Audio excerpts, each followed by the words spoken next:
You ever notice how missing person cases always start the same way? Someone doesn't come home when they're supposed to. Phone calls go unanswered. And families convince themselves there's a logical explanation right up until the moment they call us. By then, it's usually too late. But sometimes, it's already too late before they even go missing. Let me explain. Pull your chair closer. This one's going to stay with you long after the fire burns out. Because what I'm about to tell you happened in 1993 at Raven Creek in the North Cascades. And it changed everything I thought I knew about search and rescue. About what happens to people who go into the wilderness alone. About what follows them out. My name is Thomas Hartley. Spent 31 years as a ranger. And in that time I worked maybe 200 search and rescue operations. Most ended well. Hiker with a sprained ankle. Kid who wandered off the trail and got turned around. Elderly camper who had a medical emergency. Some didn't end well. Bodies at the bottom of ravines. Hypothermia victims we found too late. Drownings in rivers that looked calm but weren't. And then there are the cases that don't end at all. The ones where we never find the person. Never find their gear. Never find any trace that they existed except for a car in a parking lot and a family waiting for answers we can't give them. This was one of those cases. Except we did find him. And that was so much worse. It started on September 23rd, 1993, Thursday morning. I was at the ranger station doing paperwork. The endless paperwork that comes with the job. When the call came in, missing hiker. Male, 37 years old. Name, Marcus Webb. Registered for a solo backpacking permit 5 days earlier. 3-day trip through the Raven Creek Wilderness area. Should have been back Tuesday. His wife had called the station that morning, worried. Standard protocol. We checked his permit. He'd filed a detailed itinerary. Good sign. Experienced hiker. Had all the right gear according to his checklist. Was supposed to camp at Raven Creek the first night. Summit Eagle Point the second day. Then loop back on the third day. We organized a team. Me, another ranger named Beth Cordova, and 2 volunteers from the local search and rescue unit. We headed out at noon, taking the same route Marcus should have taken. Raven Creek is beautiful country. Dense forest, alpine meadows, creek running clear and cold through the valley. It's remote, 10 miles from the nearest trailhead, no cell service, no other trails intersecting. You go there when you want solitude. We reached the designated camping area by mid-afternoon. There are maybe 6 or 7 flat spots suitable for tents along the creek. We checked each one. Found his tent at the 3rd spot. It was still standing. Properly staked. Rain fly secured. Like he'd just stepped away for a minute and would be right back. Marcus Webb. Beth called out. This is the Park Service. If you can hear me, respond. Nothing. Just the sound of the creek and wind through the pines. We approached the tent carefully. You never know what you're going to find. Sometimes people are inside, injured or dead. Sometimes the tent is empty and they're nearby. Sometimes Beth unzipped the tent. Tom, she said quietly, you need to see this. I looked inside. The tent was occupied.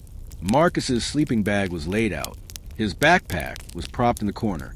Camp stove. Food bag hanging from a bear cable. Everything exactly where it should be. Except Marcus himself. But here's the thing that made my skin crawl. There were 2 sleeping bags. 2 backpacks. 2 sets of gear. Everything was duplicated. Perfectly. Like someone had taken his equipment and made an exact copy of every item. Did he come here with someone? Beth asked. The permit said solo. I checked the second backpack. Opened it. Inside were clothes. Men's clothing, same size as Marcus's. Toiletries. A water filter. A first aid kit. Everything you'd need for a backpacking trip. And a wallet. I opened it. Inside was Marcus Webb's driver's license. His credit cards. His insurance cards. Everything. But the photo on the license, it was wrong. Same name. Same birthday. Same address. But the face in the picture was slightly off. Like someone had tried to recreate Marcus's face from memory and gotten it almost but not quite right. The eyes were too far apart. The smile was too wide. The proportions were wrong in a way that made my brain hurt to look at. "Beth," I said carefully, "call this in. Tell them we have a situation." She looked at the license, and I watched her face go pale. She stepped outside and got on the radio while I kept searching. The second sleeping bag had been used. Someone or something had slept in it. The indentation was still visible.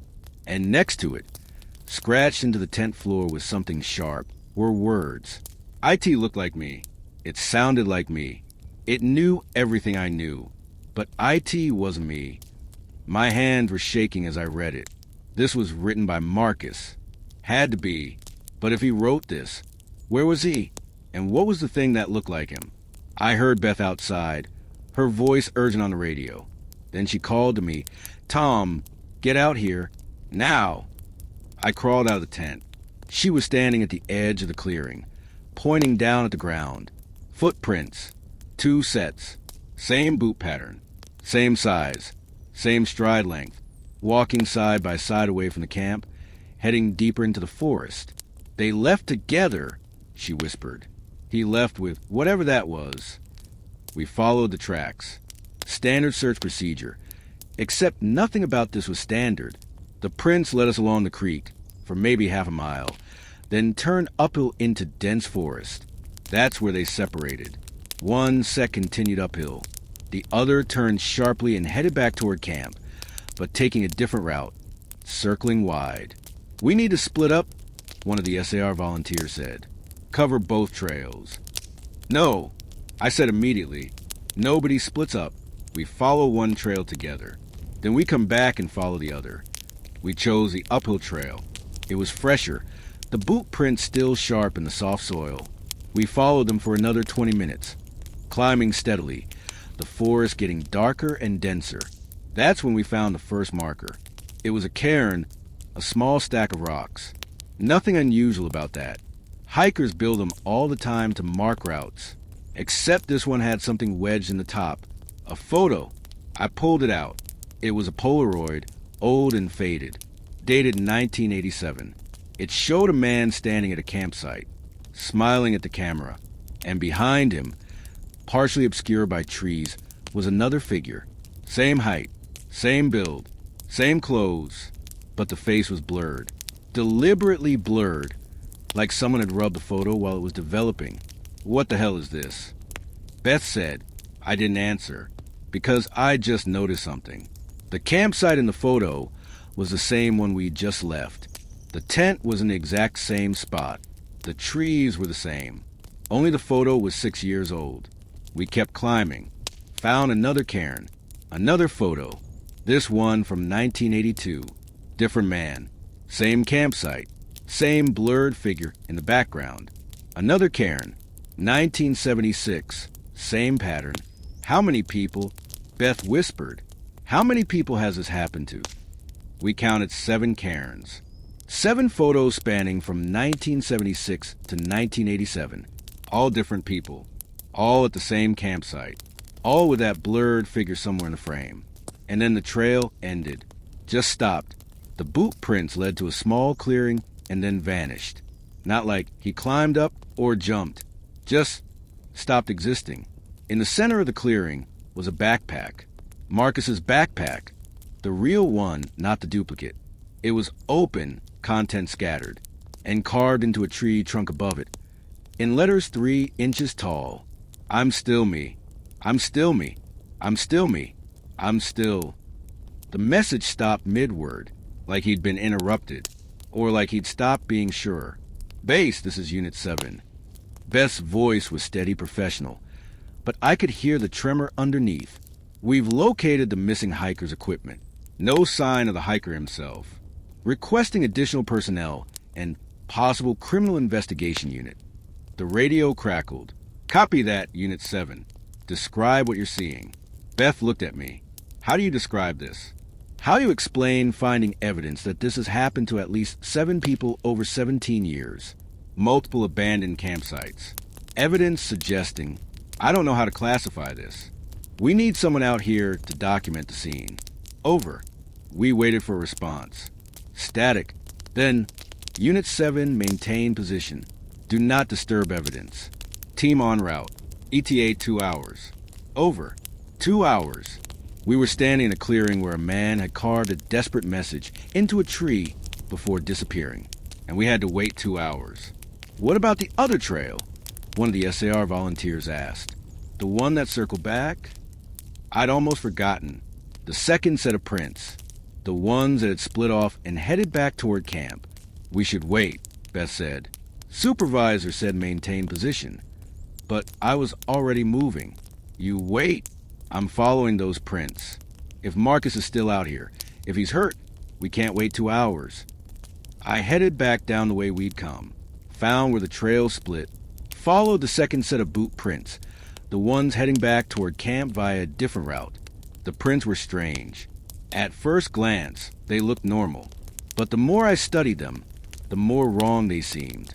The stride was too perfect, too measured, each print exactly the same depth, exactly the same angle, like whatever made them was copying the motion of walking without understanding the natural variation.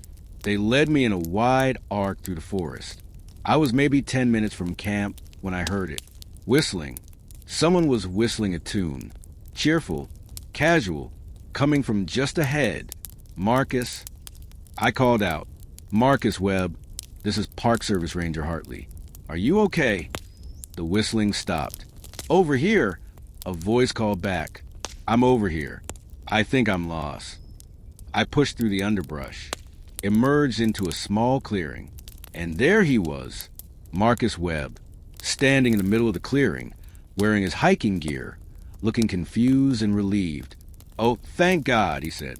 I've been trying to find my way back to camp for hours. I must have gotten turned around. Something was wrong. I couldn't put my finger on it, but something was very wrong. Marcus, we've been looking for you. Your wife reported you missing. You were supposed to be back 3 days ago. He blinked. 3 days?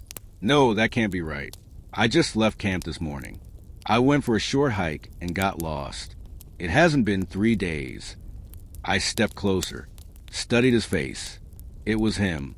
Right height, right build, right features, but something about the proportions was off. Just barely. The kind of off that you'd only notice if you were really looking. Like the face in that driver's license photo. Marcus, I need you to come with me back to your camp.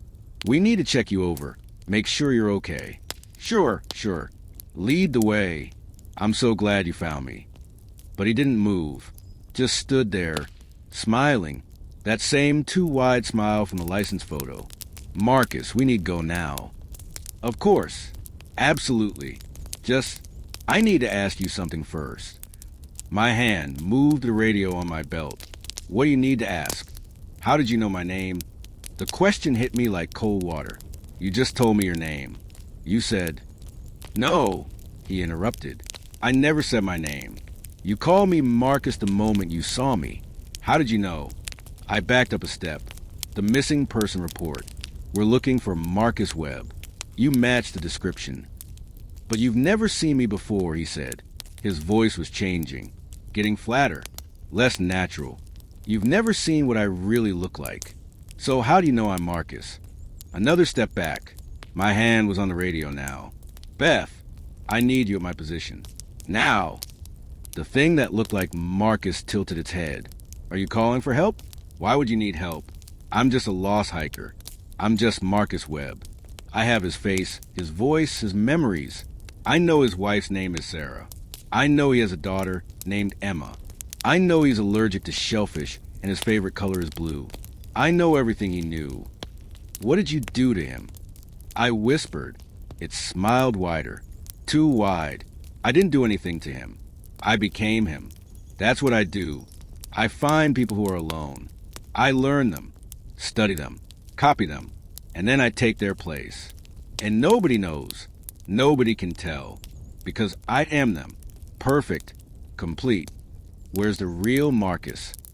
I am the real Marcus. The other one, well, he's not needed anymore. There's only room for one Marcus Webb in the world. And I'm better at being him than he ever was. I pulled out my radio. Beth, I have the subject. But this is not a rescue situation. This is... It moved. Fast. Faster than anything human. One moment it was 10 feet away. The next it was right in front of me, its hand wrapped around my wrist, squeezing the radio until the plastic cracked.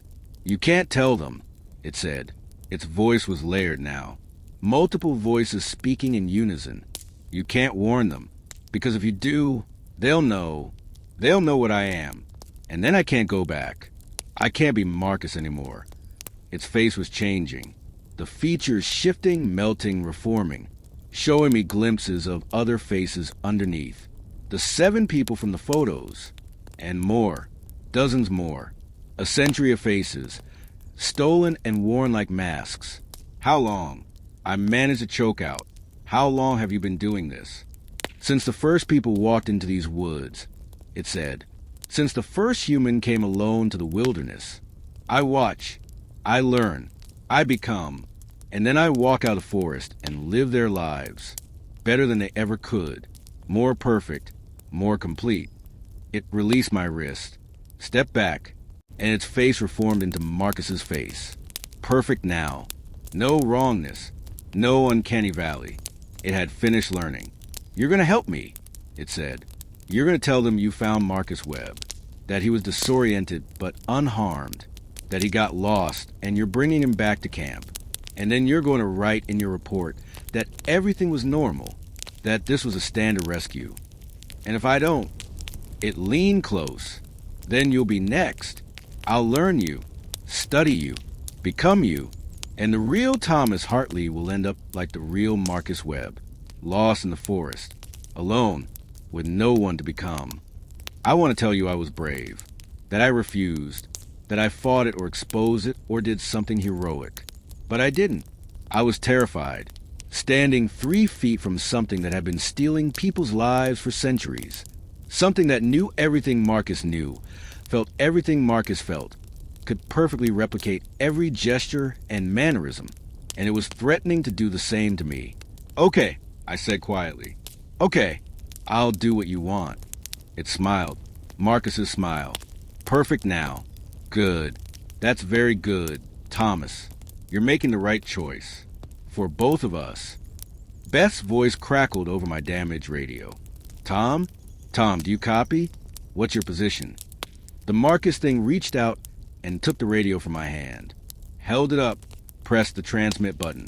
"Beth, this is Tom," it said, in my voice. Perfect. Exact. I found him. Found Marcus. He's okay.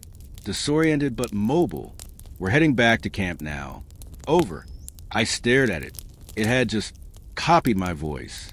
In seconds. Just from hearing me speak. "Copy that," Beth responded. "Good news. We'll meet you at the camp. Over." It handed the radio back to me. "See? Easy. Now we walk back to camp together. You tell them the story we agreed on. I act confused and grateful. And everyone goes home happy." We walked, side by side through the forest. It kept up a constant stream of chatter, talking about how glad it was to be found, how scary it had been to be lost, how it must have gotten turned around after leaving camp that morning. And the terrible thing was, it was convincing.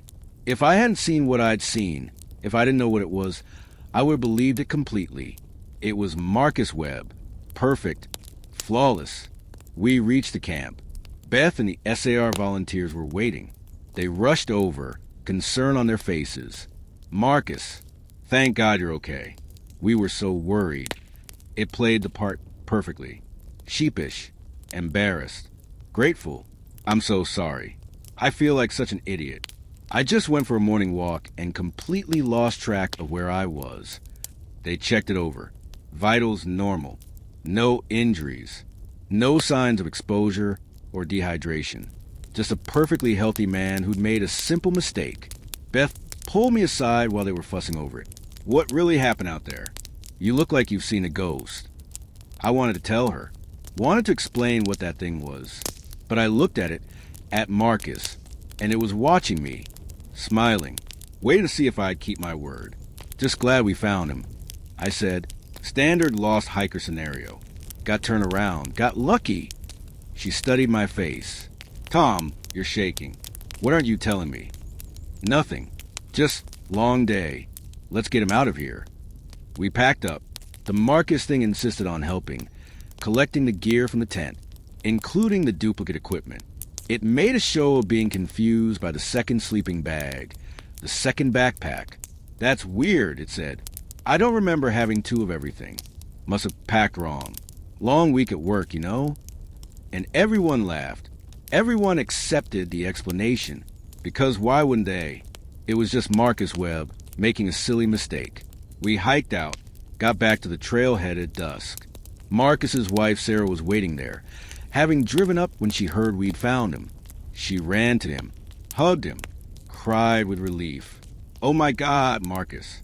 I was so scared. I thought, I'm fine, it said, hugging her back. I'm so sorry I worried you. Just got myself lost like an idiot. And she believed it, completely, looked into its eyes and saw her husband, heard its voice and recognized the man she'd married, because it was perfect, flawless, better at being Marcus Webb than Marcus Webb had ever been. They left, drove away in Marcus's car, waving goodbye, heading home to Marcus's life, to his job, his house, his daughter. And somewhere in those woods, the real Marcus Webb was gone, either dead or something worse. Maybe still alive, watching from the forest as something else lived his life. That was 1993, 31 years ago. I never reported what really happened. Never told anyone except Frank Morrison, another ranger who'd seen strange things in his career. He believed me, told me similar stories, said that missing persons in the wilderness weren't always missing. Sometimes they came back, but they came back wrong. I tracked Marcus Webb after that, checked on him periodically over the years, from a distance, through public records. He's still alive, still married to Sarah. His daughter Emma is grown now, has kids of her own. Marcus is a grandfather. He works at the same company, lives in the same house. By all accounts, he's living a perfectly normal, happy life. Better than the real Marcus probably would have lived. More patient, more attentive, more perfect, because that's what it does. It doesn't just steal lives. It improves them, becomes a better version of the person it replaced. No bad habits, no trauma, no flaws, just a perfect copy living a perfect life. And nobody knows, not Sarah, not Emma, not his friends or co-workers, or anyone who thinks they know Marcus Webb. Only me, and now you. I've thought about exposing it thousands of times. Thought about going to his house, confronting it, proving to his family what it really is. But what would that accomplish? The real Marcus is gone, has been gone for 31 years. And the thing living his life, it's not hurting anyone. It's being a good husband, a good father, a good grandfather. Is that so terrible? Is it wrong if nobody knows? If everyone's happy? I don't know. I've spent 3 decades wrestling with that question. What I do know is this. There are more of them out there. More cases like Marcus Webb, where someone went into the wilderness alone and came back different. Where families swear something changed, but can't explain what. Where people report feeling like their loved one is an imposter, but have no proof. Maybe they're right. Maybe that person did die in the forest, and something else walked out wearing their face. The fire remembers what the living try to forget, and I only tell what it shows me. I'm 73 years old now, retired, alone, and sometimes late at night, I hear sounds outside my cabin. Footsteps, movement, someone watching. And I wonder if it's coming for me, if it's decided that I know too much, that I'm a loose end that needs to be dealt with, if it's going to learn me, study me, become me, and then walk back into my life as Thomas Hartley. Better than I ever was. More perfect, more complete. Maybe it already has. Maybe I'm not the real Thomas Hartley anymore. Maybe I'm the thing sitting by this fire, telling you this story. And the real Thomas is somewhere in those woods, watching as something else lives his life. How would you know? How would anyone know? That's the thing about perfect copies. By definition, you can't tell them apart from the original. So I'll ask you this. When you go home tonight, when you see your family, your friends, the people you think you know, Are you sure they're who they say they are? Are you sure they've always been who you think they are? Because somewhere out there in the wilderness, things are watching, learning, waiting for people to be alone, to be vulnerable, to be copied. And when they walk back into civilization wearing stolen faces, nobody can tell the difference. Stay out of the woods alone, friend. And if someone you love goes missing and comes back changed, even just a little bit, trust your instincts.